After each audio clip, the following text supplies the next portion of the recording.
Oke guys, selamat datang di IMC Toon Channel. Channel ini seterusnya akan membahas komik-komik yang ada di dalam webtoon.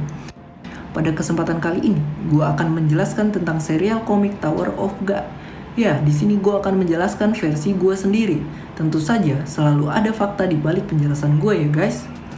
Oke, tidak usah pakai basa-basi lagi, lanjut saja ke pembahasan. Yang pertama, prolog dari cerita komik Tower of God. Pertama-tama gue akan menceritakan garis besarnya terlebih dahulu. Jadi, dalam serial ini menceritakan sebuah dunia yang dimana dunia ini kalau diibaratkan dunia kita sekarang adalah bumi. Tetapi dalam serial dunia Tower of God adalah sebuah menara. Jadi, penduduk di sini berlomba-lomba menaiki menara demi sebuah keinginan masing-masing setiap individu. Ada yang menaiki menara demi sebuah kekuasaan, harta, wanita, kekuatan, dan masih banyak lagi. Yang kedua, menara. Menara dalam serial Tower of God adalah ibarat bumi dalam kehidupan nyata, yang dimana dalam serial ini, orang-orang terlahir di dalam menara. Untuk menara itu sendiri sebenarnya masih belum diketahui, tetapi yang jelas, dahulu kala ada 13 orang manusia yang berasal dari luar menara, memasuki menara dan mencapai puncak menara. Dalam serial ini, menara dibagi menjadi 3. Pertama, menara bagian luar, menara bagian tengah, dan menara bagian dalam. Menara bagian luar. Menara bagian luar biasanya tempat di mana para manusia tinggal. Kalau diibaratkan menara bagian luar ini adalah tempat tinggal rakyat menengah ke bawah atau rakyat rendahan. Karena jarang sekali ranker atau reguler akan tinggal di menara bagian luar. Menara bagian tengah. Untuk menara bagian tengah sebenarnya sama saja dengan menara bagian luar. Yang membedakan adalah ranker dan reguler masih melakukan kegiatan di area bagian tengah serta biasanya hanya penduduk elit lah yang tinggal di menara bagian tengah. Menara bagian dalam. Menara bagian dalam sudah menjadi area mendaki para reguler untuk mencapai lantai 134 dan di setiap lantai pasti ada administrator yang menjaga keamanan lantai tersebut. Yang ketiga, Shinsu. Apa sih Shinsu di dalam serial komik Tower of God? Shinsu diibaratkan udara dalam kehidupan kita, yang dimana Shinsu juga dapat menjadi alat untuk bisa bertahan dalam menara. Apalagi menara bagian dalam tempat para reguler berlomba-lomba untuk menggapai tujuannya yaitu menjadi ranker. Dan untuk mengendalikan Shinsu juga butuh kontrak dengan administrator. Jadi hanya reguler dan para ranker saja yang bisa mengendalikan Shinsu. Yang keempat, administrator atau guardian. Administrator itu adalah suatu makhluk yang mirip hewan laut dan ukurannya sangatlah besar. Peran administrator di menara cukup penting karena hanya administrator lah yang berhak memilih para reguler apakah dia layak menaiki menara atau tidak.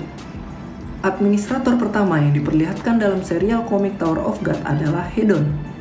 Hedon ini merupakan administrator lantai 1. Dan peran Hedon juga cukup penting dalam pemilihan para reguler. Serta dia juga berbeda dengan administrator lainnya, yang dimana kalau administrator biasa tidak bisa berpindah lantai, tetapi Hedon ini bisa berpindah lantai sesuai kehendaknya. Untuk kekuatan administrator juga tidak usah diragukan, dia merupakan makhluk terkuat yang ada di menara. Mau lawannya high ranker sekalipun tidak ada yang bisa mengalahkannya. Karena apa? Kembali ke pembahasan Shinsu, bahwa syarat mengendalikan Shinsu adalah kontrak dengan administrator, ya kan? Jadi, para administrator ini punya kendali kontrol Shinsu di lantai yang dia tempati. Makanya, itulah alasan mengapa administrator tidak akan ada yang bisa mengalahkannya. Walaupun begitu, bukan tidak mungkin loh guys membunuh administrator. Karena kata tidak mungkin telah terpatahkan oleh salah satu orang reguler yang mendaki menara dan membunuh administrator lantai 43 yang tidak lain bernama Enryu. Yang kelima, rules. Jadi setiap orang yang menaiki menara, which is para reguler, pada umumnya mereka tidak akan bisa melawan kepada rules yang sudah ditetapkan. Contoh, bahwasannya setiap reguler kalau ingin mengendalikan Shinsu itu harus kontrak dengan administrator. Nah itu adalah salah satu rules yang ada di menara.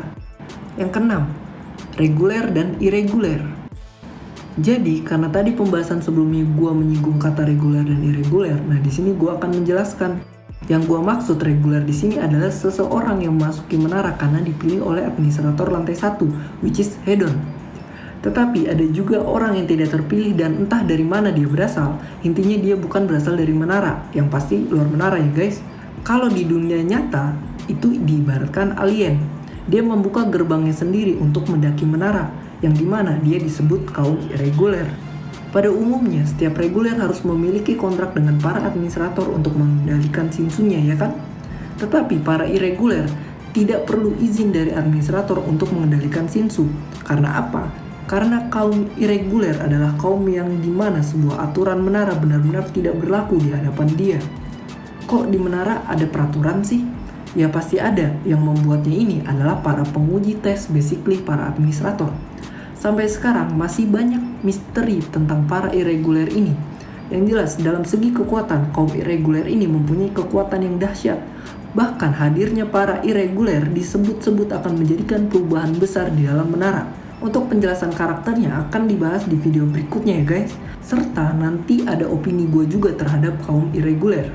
Ya, sebenarnya garis besar cerita Tower of God memang bagi para pembaca baru akan sangat membingungkan. Karena banyak plot twist yang terjadi dalam serial komik ini. Makanya gue menyarankan kalian menonton video ini karena ini adalah basic dalam cerita Tower of God. Mungkin cukuplah pembahasan kali ini. Jika memang ada kesalahan dalam fakta, gue mohon kalian membenarkannya di kolom komentar. Kalau kalian suka dengan video ini, silahkan tekan tombol like dan subscribe-nya. Oh iya, jangan lupa share dan bunyikan loncengnya juga ya. Sampai jumpa.